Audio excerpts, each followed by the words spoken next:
Salut à tous, bienvenue dans ce max récap de cap avec des petits lapins, des œufs en chocolat et des cloches de Pâques.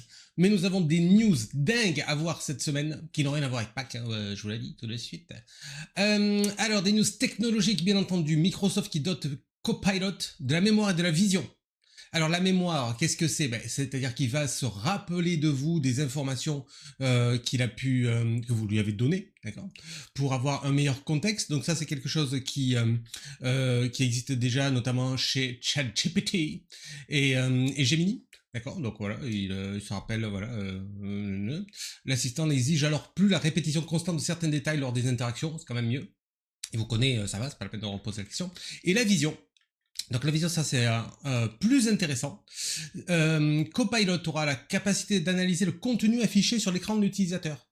D'accord. Donc du coup, il va avoir plus de contexte.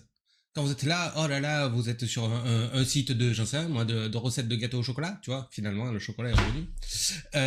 Et que vous demandez un truc à Copilot, il va se dire, attends, peut-être qu'il veut parler de gâteaux au chocolat ou de recettes de cuisine ou de machin. Donc voilà. L'assistant est capable de percevoir les applications actives, les sites web consultés ou les documents en cours d'édition. Voilà. Donc, pour avoir une assistance plus pertinente et contextuelle, sans que tu aies besoin d'écrire ce que tu es en train de faire, voilà, c'est plutôt pas mal. Donc voilà, Copilot, bien entendu, vous avez tous les liens dans la description de la vidéo pour aller plus loin et voir les détails. Attention, nous dit-on, attention au CAPTCHA. CAPTCHA, qui dit, attention, je ne suis pas un robot, parce que maintenant, il y a des méchants qui font de faux CAPTCHA, dis donc. Attention. Ils utilisent notre habitude à cliquer dessus pour notre tolérance au clic. Et ça inquiète qui ça? Les experts. Avant, ils étaient pairs, maintenant, ils ne le sont plus. Cette blague vous est offerte par la Max Team, bien entendu.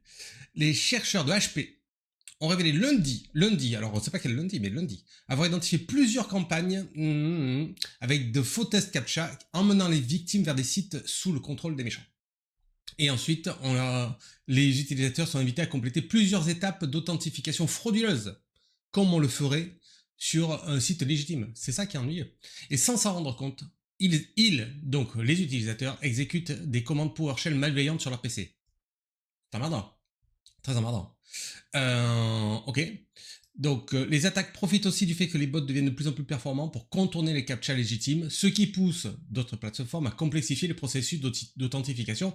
Donc, tu arrives là et on te dit, ah voilà, il faudrait faire ci, il faudrait faire ça, et tu en es, voilà, tu as l'expérience du fait que c'est déjà arrivé. Donc voilà. Des attaques de plus en plus diversifiées, ok, et vous lirez ce superbe article, mais il ne nous est pas dit comment faire pour détecter si c'est un vrai ou un faux. Donc faites attention les amis, si on vous demande de faire des trucs trop chelous, ne les faites pas. Parce que après, vous risquez d'avoir des problèmes très très importants sur votre ordinateur et vos données qui s'enfuient. Et vous voulez pas qu'elles s'enfuient chez les gens, des méchants. Ici nous avons un implant cérébral, alors c'est pas un implant, non, un implant, cérébral qui retranscrit les pensées en paroles. Tu as compris un petit peu? Les pensées en parole. Hop, je pense. Non, non, non, ne pense pas ça. Et hop, ah merde, je l'ai dit. Alors, comment ça se passe cette histoire? Donc, on a une vidéo justement avec une personne qui a perdu la parole. D'accord? Par voilà, un accident, machin chose. On lui présente sur l'écran une phrase qu'elle doit lire dans sa tête. Et ensuite, l'outil répète ce que la dame pense en temps réel. Regardez, donc en haut on va avoir la phrase qui est à lire et en bas ce qui a été capté par l'outil et retranscrit à l'oral. C'est parti. You love me. T'as vu ça? Donc là, elle va lire un autre truc. Le son est horrible. Hein. Elle lit ça dans sa tête.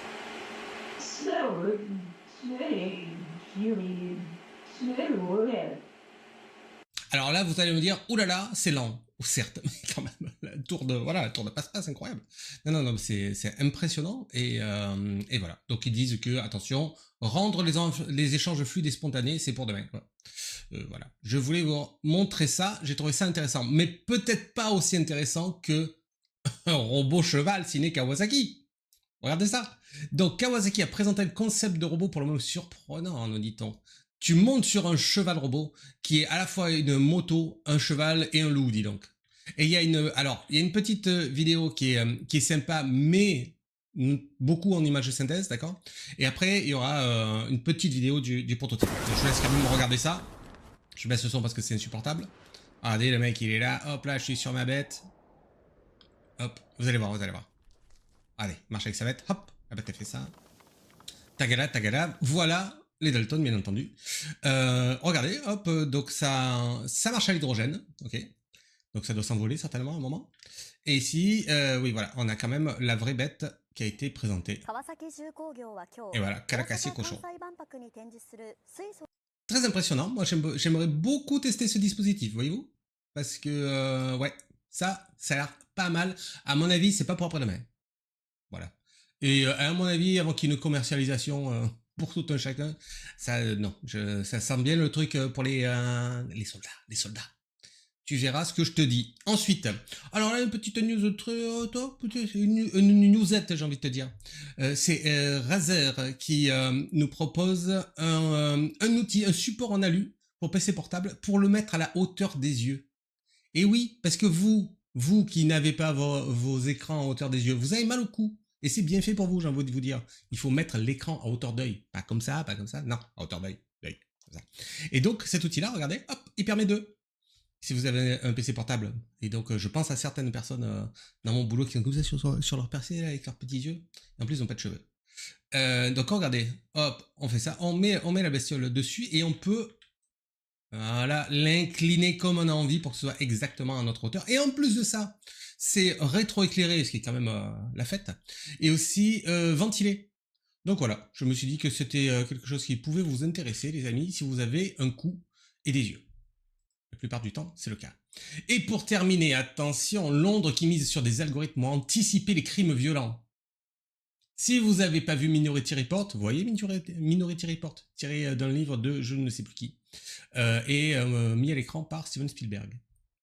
Donc, dans Minority Report, en fait, il y a on anticipe justement des crimes, mais ça va plus loin, ça identifie qui va faire un crime, et donc il l'arrête avant, tu vois. Donc là, on n'en est pas là quand même, mais intéressant. T'avais là-dessus.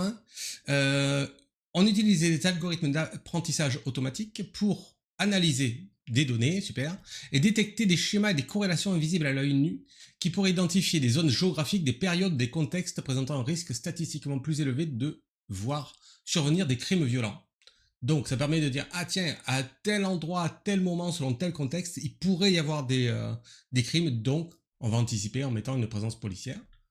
Intéressant. Et alors, il y a des questions éthiques. Mais oui, mais alors si on fait ça, si on essaie d'anticiper avant que ça ait eu lieu, est-ce que c'est vraiment... voilà. Donc, je vous laisse faire tout ce qui est éthique. Je vous en prie, lisez lisez l'article. Et puis, vous ferez votre opinion. N'hésitez pas à mettre cette opinion dans le commentaire. Ça m'intéresse de savoir si vous avez l'éthique ou pas. D'accord? Et je vous dis à la prochaine pour un nouveau Max Recap. Il est fort possible que ce soit la semaine prochaine. Salut.